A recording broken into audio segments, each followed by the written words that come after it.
Urdu timers کی دیکھنے اور سننے والوں کو محبت و برا سلام۔ حضرت داؤد علیہ السلام کی قوم کا بندر میں تبدیل ہونا دنیا کی حیران کن واقعات میں سے ایک واقعہ ہے۔ مفکرین کا کہنا ہے کہ بندر کوئی پیدا شدہ مخلوق نہیں بلکہ کسی مخلوق کی تبدیل شدہ شکل ہے، اور وہ مخلوق انسان ہے۔ لیکن انسانوں کو بندر میں تبدیل کیوں کیا گیا؟ دراصل یہ واقعہ بنی اسرائیل کی 70,000 لوگوں کے ساتھ پیش آیا جو کہ ایک ایلا نامی بستی میں دریا کے کنارے رہتے تھے۔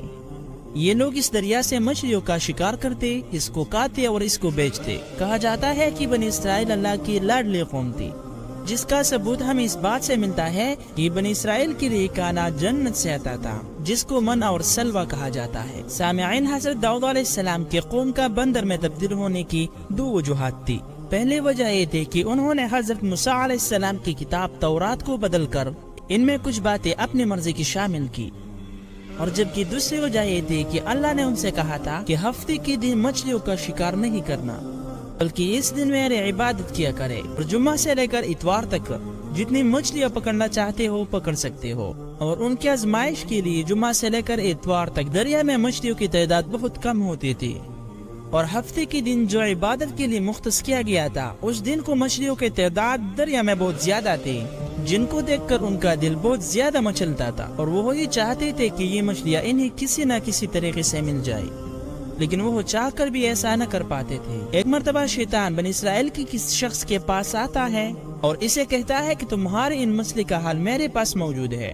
شیطان نے اس شخص سے کہا کہ ہفتے کے دن تم دریا میں جال لگا دینا اور دریا سے چھوٹے چھوٹے راستے بنا لینا، جب مچھلیاں اس میں پھنس جائے تو ان مچھلیوں کو اتوار کے دن نکالنا۔ اس طرح ہفتے کے دن کی حرمت بھی باقی رہے گی اور تمہارا شکار بھی پورا ہو جائے گا۔ یہ سن کر وہ شخص بہت خوش ہوا اور اس ترکیب پر عمل شروع کرتا ہے اور اچھی خاصی مچھلیاں پکڑ لیتا ہے، اور بنی اسرائیل کے باقی لوگ بھی اس شخص سے اس ترکیب کے بارے میں پوچھتے ہیں، تو وہ شخص ان لوگوں کے ساتھ شیطان کا بتایا ہوا ترکیب شریک کرتا ہے، اور اسی طرح بنی اسرائیل کے لوگ ہفتے کے دن کی بے حرمتی کرتے ہوئے مچھلیوں کا شکار شروع کرتے ہیں۔ اور بنی اسرائیل کی ان لوگوں میں کچھ نیک لوگ بھی رہا کرتے تھے جو کہ باقی لوگوں کو منع کرتے تھے کہ تم ہفتے کے دن شکار کیوں کر رہے ہو، کہ تم لوگ جال کو ہفتے کے دن ہی بچا لیتے ہو اور اس میں مچھلیاں بھی ہفتے کے دن ہی پھنس جاتے ہیں، اور تم لوگ جس دن کو چاہو مچھلیاں نکال لو، لیکن یہ شکار ہفتے کے دن کا ہی تصور ہوگا۔ اللہ کے عذاب سے ڈرو اور قوم لوط کی تباہکاریوں سے عبرت حاصل کرو۔ لیکن وہ لوگ ان کے باتوں پر کان نہیں دھرتے اور باقاعدہ اپنے کام میں مصروف دکھائے نظر آ رہے ہیں۔ سامعین، اس دن سے بنی اسرائیل میں 3 گروپس بن جاتے ہیں۔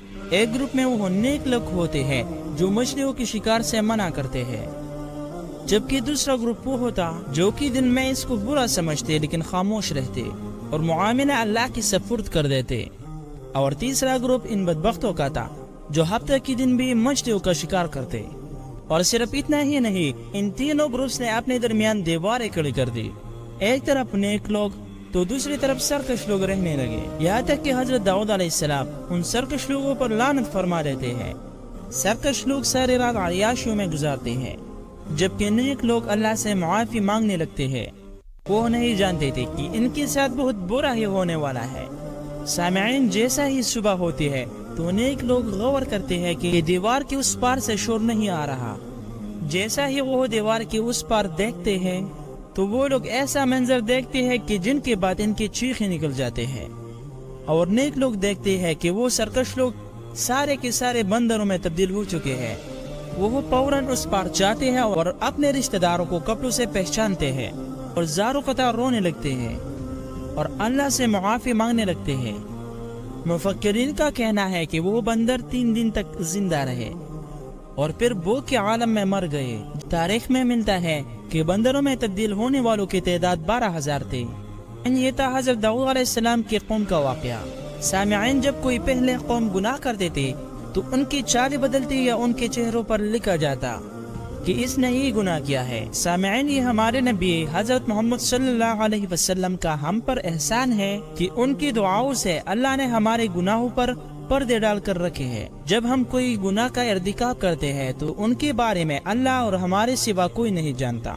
ہم سب کو چاہیے کہ اپنے آپ کو اور اپنے اہل عیال کو گناہوں سے بچائے اور پچھلی قومیں جو مختلف گناہوں سے غرق ہوئی ہے ان کے واقعات سے عبرت حاصل کریں۔